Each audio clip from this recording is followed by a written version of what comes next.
Okay, no? Salamat, Bro Adiel, no? Bakit ako, no? Bakit ikaw? Bakit tayo, no? Bakit tayo pa?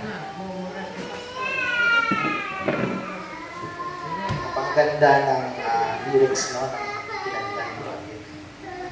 Tayo ay manalangin. Panginoon, maraming salamat po sa buhay na pinagkaloob niyo sa amin at sa pagbigay ng kalakasan sa bawat isa. Panginoon, magsalita ka sa pamamagitan ng iyong anak. Ipaintindi mo sa amin kung anong ibig sabihin, kung ano ang gusto mo sabihin sa amin. Ito ang aming dalangin sa pangalan ni Jesus. Amen. No, magandang umaga ulit sa lahat. No? Ngayong linggo ay naka-celebrate po tayo ng Indigenous People, no? At saka UCM Sunday. At yung ating teksto po ay patungkol sa hari, no? Na kung saan hinalin tulad, no? Isang talinhaga na naman yun na patungkol kay Jesus Christ o sa Panginoon, no? Na kung saan naghanda siya sa kasal, no? Na-expect niya ay magpupunta yung mga tao na gusto niyang pumunta doon, kaso hindi pumunta. Ngunit, dahil doon din nga pumunta, ay inutusan niya mga kanyang mga kawal na pumunta na lang sa ibang, sa mga lugar na kung sinasabi doon na may mga masama at mabuti. No? At pagkarating nila doon, ay nag-ikot ang hari, no? Ay napansin niya ang isang bisita na hindi nakasuot ng damit na pangkasalan. No? At tinanong niya, ang sabi ng hari, kaibigan, paano ka nakapasok ng walang damit pangkasal? Ngunit, hindi umimik ang tao. No? Kaya ang sabi ng hari sa kanyang mga tao, sa kanyang mga kawal, igapos ninyo ang kanyang kamay at paa at itapon sa kadiliman na kung saan mag-iiyakan at pangangalit ng mga ngipin. Mga kapatid, kay ganda pagtuunan ng pansin ang panghuling parte, no, ng talinghaga na kung saan merong isang bagay o isang salita that best describe this part of the gospel. No? Ito yung term o salitang proper o akma. Yung lalaki inimbitahan sa kasalan, hindi nakasuot ng damit pang piyesta o kasal, di siya proper. Hindi siya akma sa piyesta o sa handaan na iyon. Nakabihis pa rin siya ng luma niyang damit, kaya pinatapon. Mga kapatid, what can we learn from this? Sa atin, sa generasyon ngayon, tayo ay nagtataka. Kung isipin natin, bakit nga ba nangyari yun? Bakit? Kung isipin natin na si Jesus Christ ay maawain, bakit niya pinatapon? No? Kung siya yung hari, bakit niya pinatapon yung lalaki na nagbihis, na hindi bumihis? No? Marami tayong katanungan kung saan masabi natin na di tama ang ginawa ng hari. No? At marami tayong tanong na kung bakit.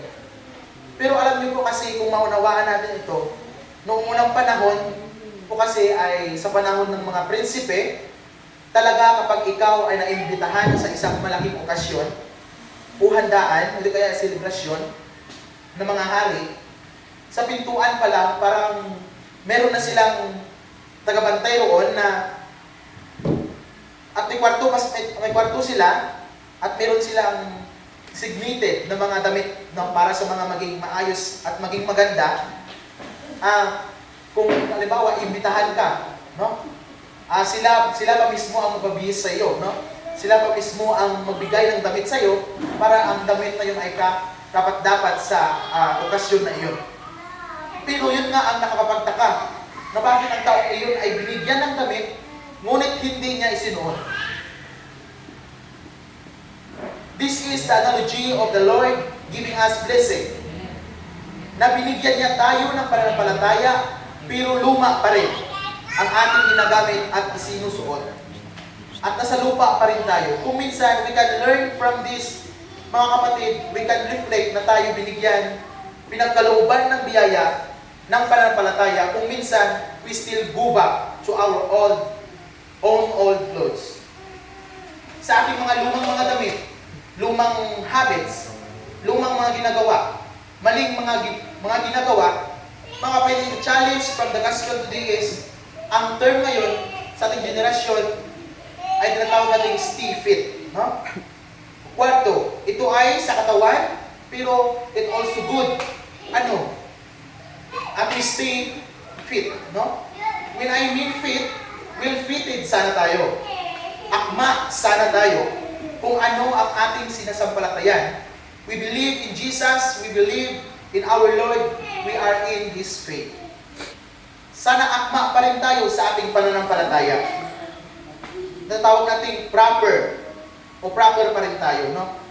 Kaya mga kapatid, it's good to check ourselves today sa buhay natin kung tayo ay bihira na tayo makapagsimba. At bihira tayo mag-pray. At kumusta? Ang tanong, kumusta ang pananampalataya natin sa Diyos? Tanungin natin ang ating sarili, ako ba ay akma pa rin sa inaasahan sa akin? Sapagkat kung minsan ay nakakalungkot po, na kung minsan nakakalimot tayo sa ating identity bilang UCCP. Minsan nakakalimot tayo kung anong estado tayo. Alam mo kapatid, it's good to be reminded by this gospel na isuot ang tamang damit, ang akmang damit, to stay fit or flexible fitted sa ating pananampalataya. Kaya po, tayo ba, ang tanong sa ngayong araw na ito, tayo ba bilang UCCP, tayo ba ay nakasuot pa rin ng akmang damit? O tayo ba ay patuloy na kinikilala ang Diyos sa pamamagitan ng ating pananampalataya, pagsamba at pagpuri? Nagdadasal po ba tayo kasama ang ating pamilya? Kaya dapat natin tingnan at balikan ang ating sarili. Kumustahin natin ang sarili, no? Kasi halos minsan makikita natin sa karamihan, no? Kumusta ka, pero tanungin mo yung sarili, kumusta ang sarili mo? No, minsan parang nakalimutan mo na ang sarili mo na kumustahin, ako pala may problema, bakit siya yung tinutulungan ko? Mas mahilig kasi tayo magbilis tayo magturo o tawag dyan? Magbilis tayo sabi na, okay lang yan, pero how about sa ating sarili? Kamusta natin sarili, no? Masasabi naman natin sa ating sarili na may problema tayo, pero minsan na parang dinadaanan natin sa tawa, dinadaanan natin sa okay lang yan. Basta ito lang basta kamustahin mo lang yung iba, no? Kaya nga yun, dapat natin tingnan, no? Baka minsan hindi natin alam, o sobrang nating busy, no? Sa mga ginagawa natin, hindi natin namalayan, bumabalik na pala tayo sa sinusuot nating damit na luma, no? Kasi kung luma, yun nga sinasabi doon kanina na ang luma ay kasalan yun eh. Siyempre, ang binabase doon ang paghari ng Diyos, no? Kailangan lagi kang handa. At kailangan huwag mo nang balikan, huwag mo nang suotin ulit, dahil nga ay kakaiba na yun. Ikaw lang nakakaiba sa lahat. Dahil ikaw nakakaiba dahil yung suot mo ay ganun pa rin. Pero binigyan ka naman ng mga tauhan niya, ng Diyos, ng bagong damit na suot mo sana, kaso winala mo yun. Hinayaan mo yun, hindi mo pinansin yun. Ang ating, yun ang panawagan ng Panginoon sa atin na isuot mo ang Panginoon.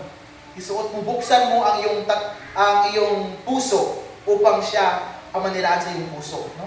Huwag mong itakwil, huwag mong isarado ang iyong puso sa Diyos. No? Nawa mga kapatid na isuot natin at ito po ang tatawag nating wake-up call natin para sa ating lahat. No? Dahil nga, at nawa mga kapatid, isuot natin ang damit na nakakarapat sa paningin ng Diyos at sa malaking selebrasyon ng Diyos. Huwag natin kalimutan magpasalamat sa Diyos. Huwag kalimutan na patuloy ang Diyos na nagpapala sa atin. Sa ngalan ng Anak, sang Ama, Anak, at Espiritu Santo.